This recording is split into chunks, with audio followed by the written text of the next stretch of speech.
সচিবালয়ে আগুনের ঘটনা তদন্তে উচ্চ পর্যায়ের কমিটি 3 দিনের মধ্যে প্রতিবেদন। পুড়ে ছাই সচিবালয়ের গুরুত্বপূর্ণ নথি, সবচেয়ে ক্ষতিগ্রস্ত 7 মন্ত্রণালয়, নাশকতা উড়িয়ে দিচ্ছেন না বিশেষজ্ঞরা। ভয়াবহ আগুনের কারণ স্পষ্ট করতে পারেনি ফায়ার সার্ভিস, পরিকল্পিত অগ্নিকাণ্ডের সন্দেহ।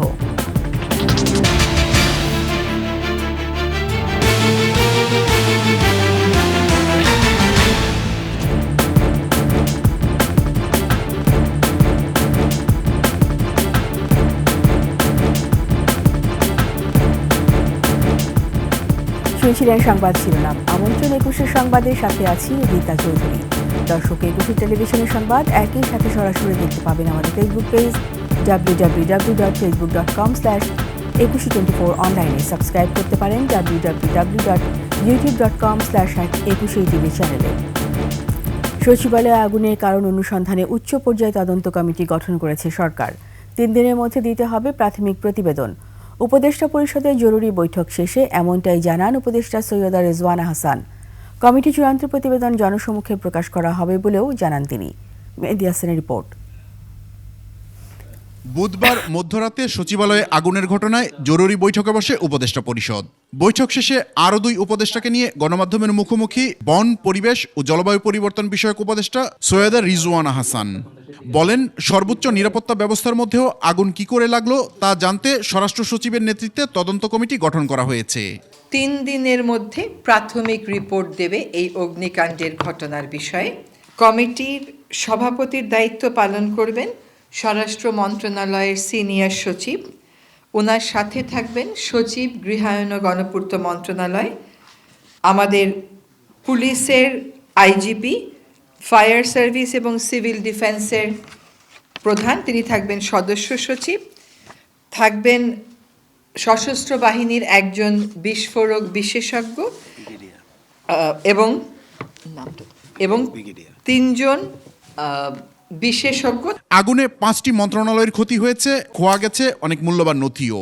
রোডস্টার হাইওয়ে ডিভিশন আর হচ্ছে ট্রাক্টরিযোগ ডিভিশন আর বাকি 3টা মন্ত্রণালয়, এই মোট 5টা মন্ত্রণালয়ের নথিগুলো ক্ষতিগ্রস্ত হয়েছে। এর মধ্যে যুব ক্রীড়া মন্ত্রণালয়ের নথির কার্যক্রম অনলাইনে থাকার কারণে সেটা আমরা রিকভার করতে পারবো, কিন্তু স্থানীয় সরকার পরিবহন সমবায় মন্ত্রণালয়ের কার্যক্রম পুরোটাই অ্যানালগ ভাবে হয়।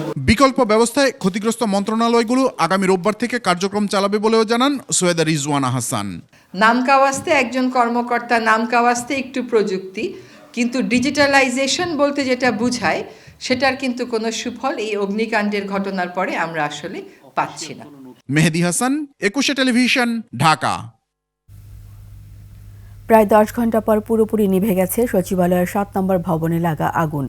আগুনে পুড়ে যাওয়া ভবনের 6 তলা থেকে 9 তলা ঘুরে বিস্তারিত জানাচ্ছেন তৌহিদুর রহমান।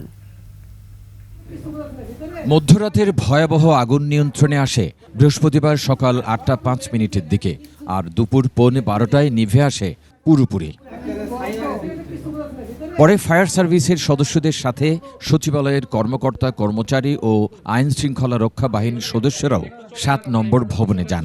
প্রতিটি তলায় ঘুরে দেখেন। এর মধ্যে 6 তলা থেকে 9 তলা পর্যন্ত সবচেয়ে ক্ষতি প্রত্যক্ষ করেন তারা। শ্রম ও কর্মসংস্থান মন্ত্রণালয়, যুব ও ক্রীড়া, ডাক, টেলিযোগাযোগ ও তথ্য প্রযুক্তি, স্থানীয় সরকার, পল্লী উন্নয়ন ও সমবায় মন্ত্রণালয়, অর্থ মন্ত্রণালয়, সড়ক পরিবহন, সেতু সহ 7 মন্ত্রণালয় এবং 7 বিভাগের ব্যাপক ক্ষয়ক্ষতির চিত্র দেখতে পাওয়া যায়। গুরুত্বপূর্ণ নথি, ফাইল থেকে শুরু করে আসবাবপত্র, অবকাঠামো আগুনে পোড়া থেকে বাদ যায়নি কিছুই। অস্বাভাবিক এ অগ্নিকাণ্ডের পর সচিবালয়ে দাপ্তরিক কার্যক্রম ব্যাহত হয়। কঠোর নিরাপত্তায় প্রবেশ নিশ্চিতের পাশাপাশি এদিন সচিবালয়ে ছিল আইন শৃঙ্খলা বাহিনীর সতর্ক অবস্থান। তৌহিদুর রহমান, 21 টেলিভিশন, ঢাকা। কেবলই নিছক দুর্ঘটনা নাকি পরিকল্পিত নাশকতা? সচিবালয়ে আগুন লাগার কারণ নিয়ে জনমনে সৃষ্টি হয়েছে ধোঁয়াশা। কেউ কেউ প্রশ্ন তুলেছেন, একই সময়ে ভবনের 2 পাশেই কেন জ্বলছিল আগুন? বিশেষজ্ঞদের ধারণা, বৈদ্যুতিক তারের কারণেই দুই জায়গাতেই আগুন ছড়াতে পারে। তবে নাশকতার বিষয়টিও উড়িয়ে দিচ্ছেন না তারা। তৌহিদুর রহমানের আরেকটি রিপোর্ট। সচিবালয়ের 7 নম্বর ভবনের দক্ষিণ এবং উত্তর প্রান্তে আগুন দেখা গেলেও মাঝখানের বড় স্থানে সে সময় আগুন দেখা যায়নি। বিষয়টি নাশকতা হতে পারে বলে মনে করেন ফায়ার সার্ভিসের সাবেক এই শীর্ষকর্তা। আগুনটা মুভ করে থ্রো টেম্পারেচার আসলে এখানে। সো একদিকে আগুন লাগলে টেম্পারেচারের মাধ্যমে এটা ফ্লো করে, কিন্তু এখানে দেখা যাচ্ছে আগুনটা দূরে এক জায়গায় আগুন লেগেছে ওখান থেকে। সুতরাং সেটা হয়তো আমরা যেটাকে বলছি এটা কত নাশকতা হতেও পারে, যদি আমরা ডেফিনেটলি যদি এনকোয়ারি করে সঠিকভাবে আমার তথ্য আর পেতে পারি, সেটা দিয়ে বলা যাবে। সেটাও আমরা we cannot just rule out, আসলে সেটা হতে পারে আসলে এখানে। একই সাথে বৈদ্যুতিক তারের কারণেও আগুন ভিন্ন ভিন্ন স্থানে ছড়াতে পারে বলেও মনে করেন তিনি। ইলেকট্রিক্যালের ব্যাপারটাও এটা হতে পারে, উই ক্যানট অলসো, সেটাও ইগনোর করা যায় না। ইলেকট্রিক্যাল মনে করেন শর্ট সার্কিটটা এক মাথা অন্য মাথা হতে হবে। ইলেকট্রিক্যাল যে কমপ্লায়েন্স যেগুলো আছে, ইলেকট্রিক্যালের অ্যাপ্লায়েন্স, এগুলো তো মনে করেন এটা শর্ট সার্কিটটা বিভিন্ন জায়গায় হচ্ছে, এটা তো একটা প্যাটার্নও ডিফারেন্ট মনে করে এটা। ফায়ার সার্ভিসকে আগুনের তথ্য দেরিতে দেওয়ার কারণে আগুন নিয়ন্ত্রণ কঠিন হয়েছে বলে মনে করেন তিনি। আগুনটা এমন ভাবে চলে গিয়েছে, যারা ডিউটি ছিল তারাও কিন্তু ইনফরমেশনটা দেরি করে দিয়েছে। আসলে আমি যেটা ফায়ার সার্ভিসের সাথে কথা বলে জানতে পারলাম, এর আগে সচিবালয়ে ঢোকার ফটক প্রশস্ত করার তাগিদ দেওয়া হলেও তা মানা হয়নি বলে জানান তিনি। তৌহিদুর রহমান, 21 টেলিভিশন, ঢাকা। সচিবালয়ের 7 নম্বর ভবনে লাগা ভয়াবহ অগ্নিকাণ্ডের ঘটনা নাশকতা নাকি শর্ট সার্কিট থেকে তা এখনই বলা যাচ্ছে না বলে মন্তব্য করেছেন স্বরাষ্ট্র উপদেষ্টা। ফায়ার সার্ভিসের মহাপরিচালকও স্পষ্ট করে কিছু বলতে পারেননি। তবে স্থানীয় সরকার উপদেষ্টা আসিফ মাহমুদ সহ সমন্বয়কদের দাবি আগুন দেয়া হয়েছে পরিকল্পিতভাবে। মফিউর রহমানের রিপোর্ট। রাত 1:50 দাউ দাউ করে জ্বলতে থাকে দেশের অন্যতম কেপিআই বা অতি স্পর্শকাতর গুরুত্বপূর্ণ এলাকা সচিবালয়ের 7 নম্বর ভবন।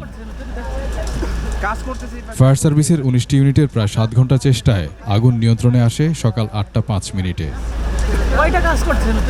ক্ষতিগ্রস্ত ভবনটিতে রয়েছে স্থানীয় সরকার মন্ত্রণালয়, অর্থ মন্ত্রণালয়, সড়ক পরিবহন ও সেতু মন্ত্রণালয়, শ্রম মন্ত্রণালয়, যুব ও ক্রীড়া মন্ত্রণালয়, ডাক ও টেলিযোগাযোগ মন্ত্রণালয়। গুরুত্বপূর্ণ অনেক নথি পুড়ে গেছে বলে ধারণা করছেন সংশ্লিষ্টরা। প্রাথমিকভাবে অগ্নিকাণ্ডের কারণ সম্পর্কে কিছু জানাতে পারেনি ফায়ার সার্ভিস। আমরা যতটুকু জানতে পেরেছি 3টা জায়গায় একসাথে আগুনের ইয়েটা দেখা গেছে। এটা অনেক সময় হয় কি, যখন স্পার্কিং হয়, যদি বিদ্যুৎ লাইনে শর্ট সার্কিট হয় এটা হতে পারে। তবে আমরা এটা এখন কনফার্ম বলবো না যতক্ষণ পর্যন্ত না আমরা তদন্ত করে শেষ করছি। সকালে ঘটনাস্থল পরিদর্শনে আসেন স্বরাষ্ট্র উপদেষ্টা। সাংবাদিকদের তিনি বলেন, এটি পরিকল্পিত নাশকতা কিনা তা খতিয়ে দেখা হবে। আমরা বলতে পারবো না, একটা ইনভেস্টিগেশনের পরে আমরা বলতে পারবো। পরে একে একে সচিবালয়ে প্রবেশ করেন উপদেষ্টারা। দুপুর 12টার পর ঘটনাস্থলে ঢোকে সিআইডির ক্রাইম সিন ইউনিট। ঘটনার কারণ অনুসন্ধানে গঠন করা হয়েছে 7 সদস্যের তদন্ত কমিটি। রিপোর্ট দিতে বলা হয়েছে 7 কার্যদিবসের মধ্যে। তবে সাধারণ মানুষ এই ঘটনাকে নাশকতা বলে মনে করছেন। গভীর রাত্রে এই ধরনের একটা আগুন লাগাটা আমার কাছে স্যাবোটাজ মনে হয়েছে। যারা ভারতে পালিয়ে গেছে এদের প্রতাত্মরা এটা ঘটিয়েছে বলে আমার মনে হয়। তাদের যেই অপকর্ম, দুর্নীতি, অপকর্ম, স্বজনপ্রীতি, তাদের যে বৈষম্যের যেই বিষয়গুলো আছে, তাদের যেই পদোন্নতির বিষয়গুলো আছে, এগুলো ধামাচাপা দেওয়ার জন্য হয়তো তারা এই কাজটা করতে পারে। এত একটি স্পর্শকাতর জায়গায় automatic fire detection protection system ছিল না কেন? অন্তর্বর্তীকালীন সরকারকে ব্যর্থ এবং সচিবালয়ের দুর্নীতি তথ্য নিশ্চিহ্ন করতে আগুন দেওয়া হয়েছে বলে ফেসবুক স্ট্যাটাসে দাবি করেছেন স্থানীয় সরকার উপদেষ্টা আসিফ মাহমুদ। অগ্নিকাণ্ডের ঘটনাকে পরিকল্পিত বলেই মনে করছেন রাজনীতিবিদদের কেউ কেউ। এই সরকার দায়িত্ব নেওয়ার পর থেকেই আমরা নানান ধরনের অস্থিরতা এবং অস্থিতিশীলতা দেখতে পাচ্ছি। আমাদের প্রতিবেশী দেশেরও নানান ধরনের তৎপরতা ছিল, সরকারের প্রতি নানান ধরনের হুমকি দামকি ছিল, বাংলাদেশের প্রতি হুমকি দামকি ছিল। সেগুলোর সাথে এই ঘটনাগুলো জড়িত কিনা সেগুলো অবশ্যই আমাদেরকে খতিয়ে দেখতে হবে। ঘটনার পর থেকে সচিবালয়ের চারপাশ নিরাপত্তার চাদরে ঢেকে রাখা হয়েছে। মফিউর রহমান, 21 টেলিভিশন, ঢাকা। অনিয়ম ও দুর্নীতি করে পূর্বাচল প্রকল্পে 10 কাঠা করে 6টি প্লট বরাদ্দ নেয় সাবেক প্রধানমন্ত্রী শেখ হাসিনা ও তার বোন শেখ রেহানা সহ 6 জনের বিরুদ্ধে অনুসন্ধানে নেমেছে দুর্নীতি দমন কমিশন দুদক। দুদকের প্রধান কার্যালয় থেকে এই দুর্নীতির বিষয়ে অনুসন্ধানের বিষয়ে সিদ্ধান্ত নেওয়া হয়েছে বলে নিশ্চিত করেছেন সংস্থাটির মহাপরিচালক আক্তার হোসেন। অবৈধভাবে প্লট বরাদ্দ নেওয়া 6 জন হলেন সাবেক প্রধানমন্ত্রী শেখ হাসিনা, তার ছেলে সজীব ওয়াজেদ জয়, মেয়ে সাইমা ওয়াজেদ পুতুল, ছোট বোন শেখ রেহানার ছেলে রেদওয়ান মুজিব সিদ্দিকী ববি এবং রেহানার মেয়ে আজমিনা সিদ্দিকী। রাষ্ট্রীয় গোয়েন্দা সংস্থা একটি রাজনৈতিক দল গঠনের জন্য চেষ্টা চালাচ্ছে বলে অভিযোগ করেছেন বিএনপির সিনিয়র যুগ্ম মহাসচিব রুহুল কবির রিজভী। এ সময় সচিবালয়ে আগুন প্রসঙ্গে তিনি বলেন, সরকার হাসিনার শাসনামলের গুরুত্বপূর্ণ নথি চাওয়ার পর অগ্নিকাণ্ড নিয়ে জনমনে প্রশ্ন দেখা দিয়েছে। বিস্তারিত মাহিলা ইসলামী রিপোর্টে। ঢাকা রিপোর্টার্স ইউনিটিতে রাজশাহী ইউনিভার্সিটির ন্যাশনালিস্ট এক্স স্টুডেন্ট অ্যাসোসিয়েশনের অনুষ্ঠানে যোগ দেন সিনিয়র যুগ্ম মহাসচিব রুহুল কবির রিজভী সহ দলের নেতারা। তিনি বলেন, শেখ হাসিনা গোয়েন্দা দিয়ে যা করিয়েছেন, অন্তর্বর্তীকালীন সরকারও একই পথে হাঁটছে। যে রাষ্ট্রীয় গোয়েন্দা সংস্থাগুলো কারা কারা নির্বাচিত হবে, কারা কোন রাজনৈতিক দল করবে, এটা যদি নির্ধারণ করে দেন, তাহলে শেখ হাসিনার বিরুদ্ধে লড়াইয়ে এটার আর কি দাম থাকবে? শেখ হাসিনাও এই কাজ করেছেন। একই অনুষ্ঠানে দলের স্থায়ী কমিটির সদস্য নজরুল ইসলাম খান বলেন, অন্তর্বর্তী সরকারের কিছু কিছু উপদেষ্টা কারণ ছাড়াই রাজনৈতিক দলকে প্রতিপক্ষ মনে করছে। প্রতিষ্ঠিত যেসব রাজনৈতিক দলগুলি, তাদের সম্পর্কে কমেন্ট করা, সমালোচনা করার কি দরকার তাদের? তারা কি প্রতিপক্ষ আমাদের? আমরা তো মনে করি না তাদের প্রতিপক্ষ, এবং তারা আমাদের প্রতিপক্ষ হওয়ার যোগ্যও না। জাতীয় প্রেস ক্লাবের সামনে গণতন্ত্র ফোরামের অবস্থান কর্মসূচিতে অংশ নিয়ে বিএনপির চেয়ারপারসনের উপদেষ্টা জয়নুল আবদিন ফারুক বলেন, দেশকে অস্থিতিশীল করতে চলছে দেশি বিদেশি ষড়যন্ত্র। এই সচিবালয় হল বাংলাদেশের 16 কোটি মানুষের সকল গোপনীয় থেকে শুরু করে মানুষের আশা আকাঙ্ক্ষার সব দলিল পত্র স্বরাষ্ট্র উপদেষ্টার কাছে আজকের মধ্যেই জানতে চাই, এখনো কেন যারা আগুনের সাথে সম্পৃক্ত তাদেরকে গ্রেপ্তারের আইনের আওতায় আনা হলো না। সবাইকে ঐক্যবদ্ধ থেকে বিএনপির 31 দফা জনগণের কাছে পৌঁছে দিতে নেতাকর্মীদের প্রতি আহ্বানও জানান নেতারা। শেখ হাসিনার পরিবার লোকদেরকে আইনের আওতায় আনা যাবে। মাহিলা ইসলাম, 21 টেলিভিশন, ঢাকা। আওয়ামী লীগের উন্নয়ন ছিল মুখে মুখে, দেশ নয় বরং উন্নয়ন হয়েছিল আওয়ামী লীগের, এমন মন্তব্য করেছেন জামায়াত আমির ডক্টর শফিকুর রহমান। খুলনার পাইকগাছায় জামায়াতের সমাবেশে তিনি আরও বলেন, হাসিনা বাংলাদেশকে ভারতের হাতে ইজারা ছিলেন দেশটির সেবাদাসী। 2006 সালের 28 অক্টোবর থেকে 2024 সালে 5 আগস্ট পর্যন্ত যেসব খুন, হত্যা, গণহত্যা হয়েছে, সব খুনের বিচার জনগণ চায় বলে জানান ডক্টর শফিকুর রহমান। সেনা হত্যা, আয়নাঘরে হত্যা, জামায়াত নেতাদের হত্যা, সর্বশেষ ছাত্র জনতাকে গণহত্যা, সব হত্যার বিচার করতে হবে বলে দাবি জানান জামায়াত আমির। ঘর ছেড়ে কে যায়? ভাড়াটিয়া যায়। দুঃখের সাগরে ভাসিয়ে আপনি চলে গেলেন। প্রধানমন্ত্রী নিজে স্বয়ং, তার বোন এবং তার ভাগ্নি, 3 জনে মিলে এক রূপপুর প্রকল্প থেকে তারা 57,000 কোটি টাকা চুরি করেছে। উন্নয়নের রাজপথে মহাসড়কে এনে তুলে দিয়েছে দেশকে। বিশ্বে নাকি বাংলাদেশ উন্নয়নের রোল মডেল। আর ঠিকই বলেছে, উন্নয়নটা তাদের কপালে হয়েছে, জনগণের নয়। রাজধানী কাকরাইল মসজিদের রাত যাপন সহ তাবলিগ জামাতের সব ধরনের কার্যক্রম থেকে মাওলানা সাদ অনুসারীদের বিরত থাকার নির্দেশ দিয়েছে স্বরাষ্ট্র মন্ত্রণালয়। একই সঙ্গে বাংলাদেশের মাওলানা জুবায়ের আহমেদের অনুসারীদের শুধুমাত্র শুক্রবার কাকরাইল মসজিদ ঘিরে বড় ধরনের জমায়েত থেকে বিরত থাকতে বলা হয়েছে। তাবলিগ জামাতে দুই পক্ষে বিরোধের সংঘর্ষের পর আজ এই আদেশ দেওয়া হয়েছে। স্বরাষ্ট্র মন্ত্রণালয়ের জননিরাপত্তা বিভাগের রাজনৈতিক শাখার এক আদেশে এই নির্দেশনা দেওয়া হয়েছে। 2 সপ্তাহের জন্য কাকরাইল মসজিদে অবস্থান নেওয়ার ঘোষণা দিয়ে 15 নভেম্বর থেকে ঢাকায় তাবলিগ জামাতের এই কেন্দ্রে জড়ো হন সাদপন্থীরা। অন্যদিকে সাদপন্থীদের নিষিদ্ধ ঘোষণা সহ 3 দফা দাবিতে বৃহস্পতিবার সকাল থেকে কাকরাইল এলাকায় অনির্দিষ্টকালের জন্য অবস্থান কর্মসূচি ঘোষণা করেন জুবায়েরপন্থীরা। আভিভা ফিন্যান্স লিমিটেড বাণিজ্য সংবাদ।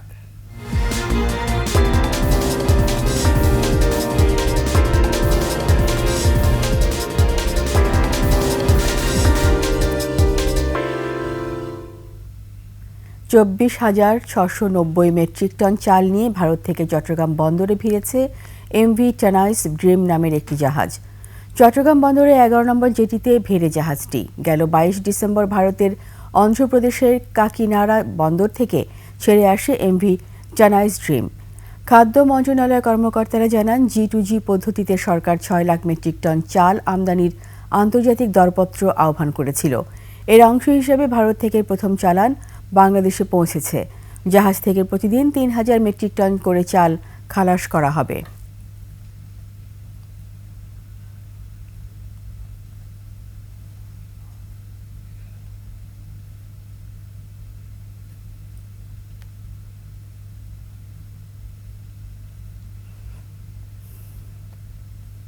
এবার সোনালী লাইফ শেষ করব একটি বিশেষ কনসার্টের খবর দিয়ে। মিরপুরের সমস্ত উদীয়মান ব্যান্ড নিয়ে রক ওডিসির উদ্যোগে আয়োজিত হলো একটি বিশেষ কনসার্ট। এই কনসার্টে মিডিয়া পার্টনার ছিল একুশে টেলিভিশন। সেই কনসার্টে বিস্তারিত জানাচ্ছেন সিরাত আল মুস্তাকিম। মিরপুরে একটি শক্তিশালী ব্যান্ড কমিউনিটি তৈরি করার লক্ষ্যে এই বিশেষ কনসার্টের আয়োজন। আয়োজকরা বলছেন, উদীয়মান ব্যান্ড দলগুলোকে প্রতিষ্ঠিত করাই তাদের লক্ষ্য। মিরপুরের মধ্যে যেসব রাইজিং ব্যান্ডগুলো আছে তাদেরকে একটা অপরচুনিটি দেওয়ার জন্য বেসিক্যালি এই কনসার্টটা আয়োজন করা। এখানে মোরালেস সবাই মিউজিকের সাথে রিলেটেড। তার থেকে বড় কথা হলো যে তারা হলো আমাদের ওয়েল উইশার্স এবং তারা চাচ্ছে দেখেই আসলে এই শোটা অর্গানাইজ হচ্ছে। এই কনসার্টে পারফর্ম করেছে জনপ্রিয় rock band the Kings, progressive rock band Kalpanaksha সহ অনেকগুলো দল। আগের মান্ধাতা আমল নিয়ে থাকবো তা তো না, আমাদের এগুলো চেঞ্জের ব্যাপার আছে। যেমন ওরা বিভিন্ন জনরা নিয়ে কাজ করে, এই জিনিসগুলো কিন্তু আমি জানতাম না, এগুলোও শোনার ব্যাপার আছে। মেইনলি দুইটা বেস্ট আমার খুব ফেভারিট, এটা একটা হলো কিংস এবং কল্পনাক্ষ। অনেকগুলো ব্যান্ডের গান একসাথে উপভোগ করতে পেরে খুশি শ্রোতারাও।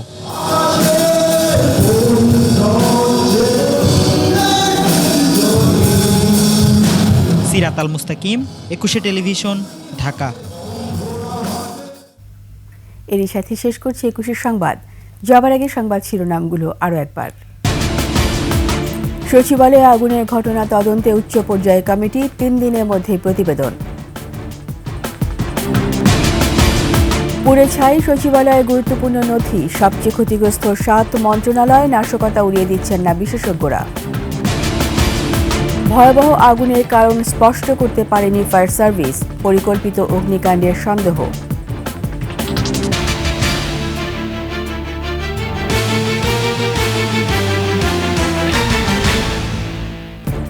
সবচেয়ে সংবাদ জানতে ডায়াল করুন 2021 নম্বরে, আর ভিজিট করুন ekushe-tv.com ওয়েবসাইটে। ফেসবুকে ভিজিট করতে পারেন www.facebook.com/ekushe24 অনলাইনে।